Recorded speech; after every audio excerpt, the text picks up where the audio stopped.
ये हिंदुस्तान के अंदर पहली बार बहन जी ने ऐसे किया था कि ग्रेटर नोएडा का प्राधिकरण का पैसा ग्रेटर नोएडा में खर्च होगा, नोएडा का नोएडा में खर्च होगा। उसको बदल के हमारी ज़मीन के, हमारे और आपके यहाँ की जनता के पैसे को उन्होंने सफाई में लगाया। और उनके जो नेताजी हैं, उन्होंने ज़िला ख़त्म करके इस क्षेत्र को अपमान किया था। और बेटा जी ने हमारे यहाँ के क्षेत्र पंचायत चुनाव ख़त्म करके इस क्षेत्र का अपमान किया, लूटा भी और अपमान भी किया। ऐसे ही हमारे माननीय योगी जी ने हमारी दादरी में 22 सितंबर को हमारी पूर्वजों की ज़मीन पर हमारी बनी मूर्ति, हमारे सम्राट वीर गुर्जर जी की तस्वीर पर कालिक पोतकर हमारे समाज का अपमान किया। यहाँ के लोग अपमान बर्दाश्त नहीं कर सकते, सब कुछ बर्दाश्त कर सकते हैं।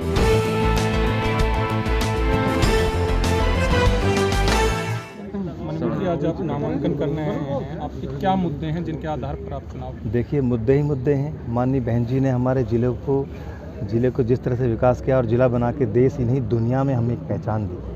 10 साल में हमारी उस पहचान को ख़त्म करने का प्रयास दोनों सरकारों ने किया है। पिछली सरकार ने हमारे यहाँ जो पैसा, यहाँ के जो जनता का पैसा जनता में खर्च होता है, उसको नियम को चेंज करके, ये हिंदुस्तान के अंदर पहली बार बहन जी ने ऐसे किया था कि ग्रेटर नोएडा का प्राधिकरण का पैसा ग्रेटर नोएडा में खर्च होगा, नोएडा का नोएडा में खर्च होगा। उसको बदल के हमारी ज़मीन के, हमारे और आपके यहाँ की जनता के पैसे को उन्होंने सफाई में लगाया। और उनके जो नेताजी हैं, उन्होंने ज़िला ख़त्म करके इस क्षेत्र को अपमान किया था। और बेटा जी ने हमारे यहाँ के क्षेत्र पंचायत चुनाव ख़त्म करके इस क्षेत्र का अपमान किया, लूटा भी और अपमान भी किया।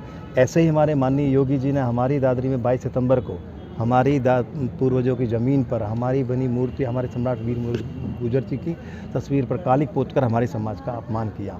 यहाँ के लोग अपमान बर्दाश्त नहीं कर सकते, सब कुछ बर्दाश्त कर सकते हैं। ऐसी क्या वजह है कि बसपा के कई सारे नेता जो है छोड़ चुके हैं, बसपा छोड़ करके जो है दूसरे दलों में जा रहे हैं? ऐसी क्या नाराज़गी की? देखिए, अपनी अपनी महत्वाकांक्षा होती है, उसके बारे में तो आप उनसे पूछिए, वही बताएंगे। बस ये है कि जो गए हैं उनको जो कुछ भी मिला वो बहन जी की सरकार में मिला। आज वो गए, अपनी अपनी महत्वाकांक्षा है।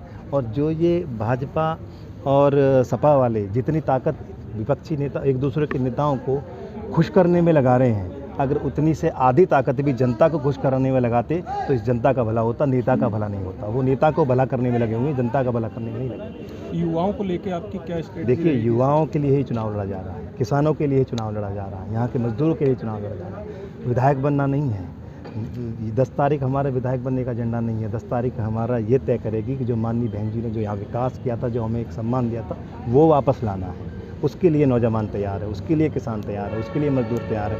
आप देखें, जो भाजपा ही कहते हैं कि सोसाइटी, आप जाके देखिए सोसाइटी की क्या हालत हो गई है। घर खरीदार बिल्डर को 30% 4% पैसे लेकर उसकी सारी की सारी ज़मीन की वो कर दी, रजिस्ट्री कर दी। और उस घर खरीदार ने, जिसने अपनी सारी की सारी जीवन भर की गाड़ी कमाई, पैसे मतलब बैंक से लोन लेके सारा जमा करने के बाद भी रजिस्ट्री इसलिए नहीं कर रही हैं कि बिल्डर पे बकाया बाकी है। बिल्डर की लूट की सज़ा घर खरीदारों को दी जा रही है। बिल्डर और प्राधिकरण मिलके घर खरीदारों को बंधक बना दिया है। उनको आज़ाद कराना है, उनके घर उनको वापस दिलाना है। जो माननीय बहन जी ने एक आम नागरिक को एक अच्छे घर में, एक अच्छे शहर में रहने का जो सपना जो दिखाया था, उनको वो पूरा करना है।